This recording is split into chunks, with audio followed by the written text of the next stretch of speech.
No, I don't think it will, and that's not the objective, or that's not what we see in Smartmatic. I think it's important to understand that to make elections better, to make elections much more convenient, it's about offering choice to the voters. And I don't think for one moment you will ever get rid of polling stations, nor should you get rid of polling stations. They will always exist, but I do think there are technology solutions that can be put in place in polling stations to make that experience much more accessible for voters, and reduce the time to declare election results, and to make polling stations themselves much more secure. So no, I don't. I don't believe online voting will ever replace or should replace polling station voting.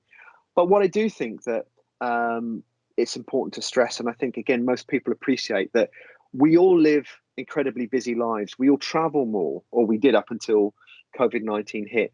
So the convenience of going to a polling station might not be convenient for people now. So I think we need, or EMB need to consider how they put in these additional supplemental voting channels, which again offer choice to the voter.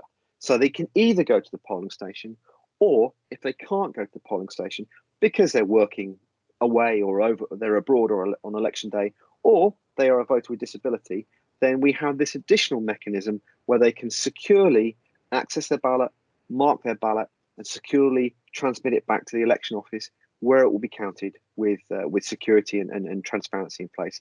So no, again, I don't think that online voting will ever replace polling station voting. It's a supplemental channel that is there to enhance the existing provisions, and to again offer choice and convenience to voters.